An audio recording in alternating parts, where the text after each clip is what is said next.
Influencers में आज जिस इन्फ्लुएंसर की चर्चा है उनका नाम है रणवीर अलाहाबादिया।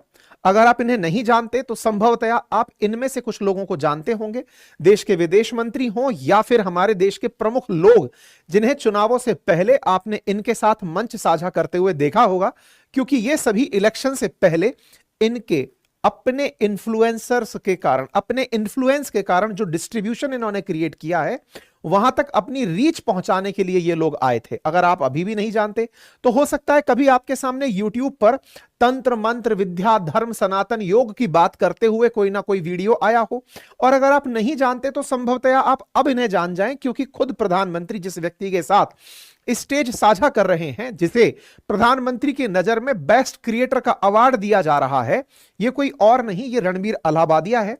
ये भारत के अंदर YouTube कंटेंट अवार्ड के अंदर सर्वश्रेष्ठ कंटेंट का अवार्ड प्राप्त कर चुका है, क्योंकि ये अपने कंटेंट के माध्यम से, पॉडकास्ट के माध्यम से, एंटरटेनमेंट के माध्यम से लोगों तक बड़ी रीच बनाकर चल रहे हैं। एक दूसरे कंटेंट क्रिएटर हैं जिनका नाम है समय रैना। ये हाल ही के दिनों पर कुछ बड़े ब्रांड्स के साथ दिखाई दिए।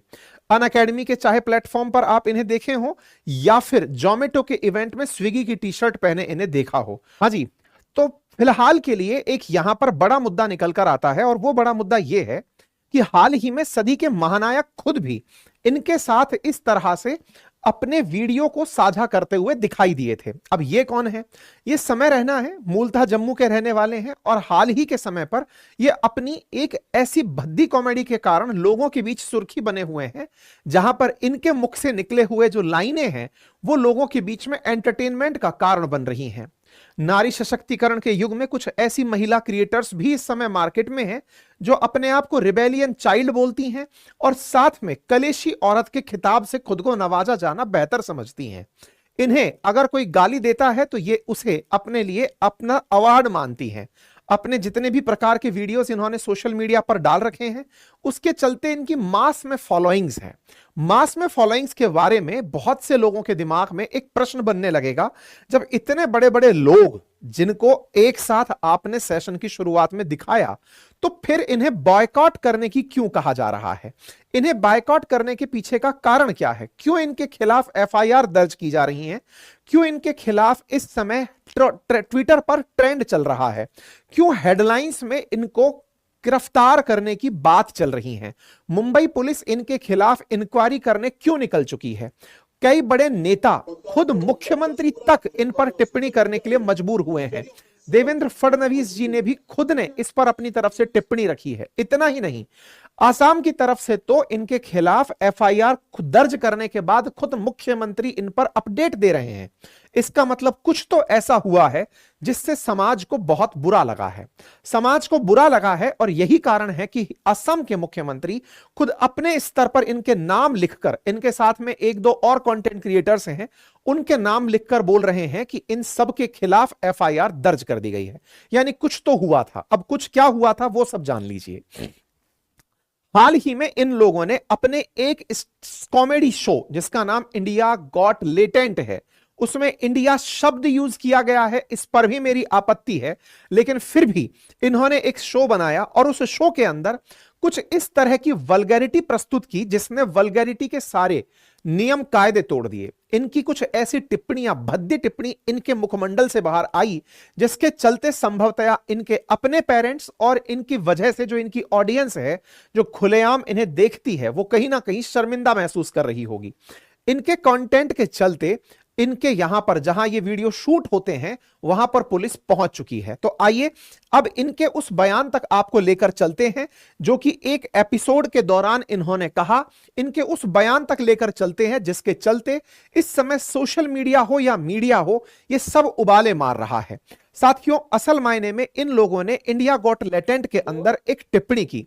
वो ये वीडियो है, हम नहीं सुनाएंगे क्योंकि दूसरे का कंटेंट है, और ऐसे में इस कंटेंट के अंदर जो शब्द यूज किए गए वो शब्द कुछ इस प्रकार से थे कि अगर मैं आपके सामने एक सभ्य समाज के नाते उन्हें बोलने का भी प्रयास करता हूं तो उसमें मेरी जीभ लड़खड़ा जाती है। इन्होंने अपने माता पिता, सामने वाले किसी कंटेस्टेंट के सामने यह कहा कि आप अपने माता पिता के साथ, अब यह शब्द मैं बोलने में भी हेजिटेट कर रहा हूं, आप अगर पढ़ सकते हैं तो इसे पढ़ लें। इसमें कुछ इस तरह की बातें लिखी हुई हैं कि आप अपने माता पिता को अपने जीवन के बाकी बचे हिस्से में हर दिन बाकी शब्दों का उपयोग आप करें, करते हुए देखेंगे, या फिर एक बार शामिल होंगे और इसे हमेशा के लिए रोक देंगे। शब्द इसके अंग्रेजी में कुछ ये थे कि would you rather watch your parents have, ये स्थान खाली आपके लिए है, for the rest of your life, और would you join in once and stop it forever. कुछ इस तरह से इन्होंने इस शो के अंदर ये बात रखी। अब मुसीबत ये है कि इस बात पर ऑफेंड क्यों होना, क्योंकि यहीं से एक बड़ी बहस छिड़ गई है। बड़ी बहस इस बात पर छिड़ गई है कि अगर ऐसा ही है तो मिलियंस में लोग इसे क्यों देख रहे हैं। महिलाओं के ऊपर टिप्पणी करने में समय रैना को या रणबीर अलाहाबादिया को दिक्कत क्यों नहीं हो रही है, अश्लीलता परोसने में इन लोगों को कोई दिक्कत क्यों नहीं हो रही है। और तो और ये एक बुजुर्ग प्राणी है जो इन दिनों मम्मियों के हालचाल जानते हुए दिखाई दे रहे हैं। समय रैना के सीन के अंदर देखे गए जो सब यही पूछते हुए दिखाई दे रहे हैं कि मम्मी कैसी हैं, और जब आप इनकी कॉमेडी देखोगे तो ये सबके बाप बनते हुए दिखाई देते हैं। हमारे देश में अश्लीलता के अलावा क्या कोई कॉमेडी नहीं, पहला सवाल। और दूसरा बड़ा सवाल, तो साहब ऐसा ही है तो फिर लोग देखते क्यों हैं।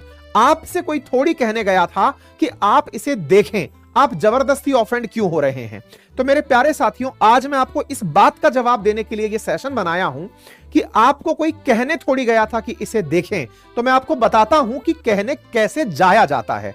आपको हां कहा गया था कि आप इन्हें देखें, आपको बकायदा परोसा गया था कि आप इसे देखें, और आज के सेशन में ये बात प्रूव करने के लिए आपके सामने आया हूं। असल मायने में साथियों ये पूरा की पूरा एल्गोरिदम गेम है, और इस